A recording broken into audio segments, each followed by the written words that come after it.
દાદરા અને નગર હવેલીમાં લોક જનશક્તિ પાર્ટી દ્વારા પાર્ટીના 25મા સ્થાપના દિવસની ભવ્ય ઉજવણી કરવામાં આવી હતી।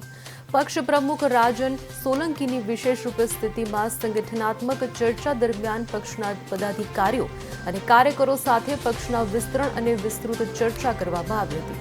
આ બેઠકમાં પાર્ટી દ્વારા 3 મોટા મુદ્દાઓ પર ખાસ ચર્ચા કરવામાં આવી હતી, જેમાં ભારત સરકારના કેન્દ્રીય મંત્રી ચિરાગ પાસવાનની દાહની મુલાકાતની તૈયારીઓ અને આગામી જિલ્લા પંચાયતની ચૂંટણીમાં પક્ષનો વિસ્તાર કેવી રીતે કરવો તે અંગે ચર્ચા કરવામાં આવી હતી।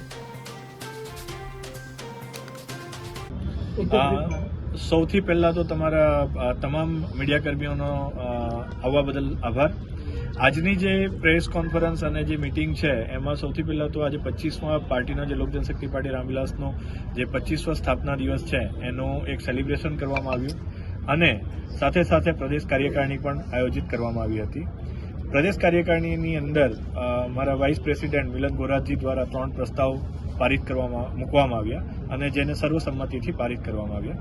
પહેલો પ્રસ્તાવ એ છે કે આગામી 21 પંચાયત અને જે નગરપાલિકાની સીટો છે એના ઉપર લોક જનશક્તિ પાર્ટી તમામ સીટો પર પોતાની દાવેદારી નોંધાવશે અને ઇલેક્શન લડશે અને જીતવા માટેની જે કોઈ પ્રયત્ન કરવા પડે એ કરશે। બીજું કે આગામી પ્રસ્તાવિત જે દોરો છે માનનીય ચિરાગ પાસવાનજીનો દાદરા નગર હવેલીમાં જાન્યુઆરીમાં, તો એના માટેની જે તૈયારીઓ કરવાની છે એને લઈને એક પ્રસ્તાવ પારિત કરવામાં આવ્યો। તમામ કાર્યકર્તા એને એ ઇવેન્ટને મહોત્સવ બનાવવા માટે પોતાની એનર્જી લગાવશે એનો એક વિચાર કરવામાં આવ્યો।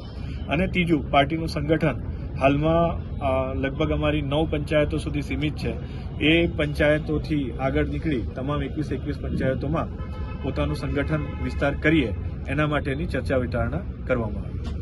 રાજનભાઈ, પ્રદેશના જ્યારે કંઈક મુદ્દા હોય છે ત્યારે કોઈ પાર્ટી સામે નથી આવતી અને જ્યારે ઇલેક્શન આવતા હોય ત્યારે સમગ્ર પાર્ટી મેદાન પર આવી જાય છે, તો શું કહેશો તમે તેના પર? તમે અગર લોક જનશક્તિ પાર્ટી રામવિલાસનો જો તમે ઇતિહાસ જોશો તો જે કોઈ બી પ્રદેશના જ્વલંત મુદ્દાઓ હતા એ મુદ્દાઓ તમામ અગ્રેસરપણે લોક જનશક્તિ પાર્ટીએ પ્રશાસન સામે રજૂઆત કરી જ છે।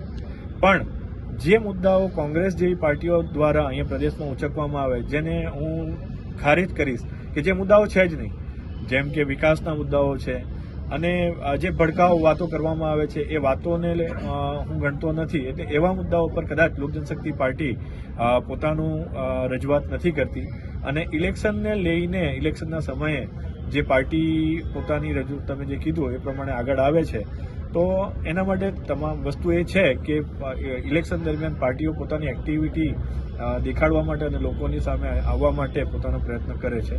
બાકી લોક જનશક્તિ પાર્ટી પોતાના તમામ મુદ્દાઓ, જ્વલંત મુદ્દાઓ પ્રદેશના જે છે એ ઉંચાઈ કરે છે।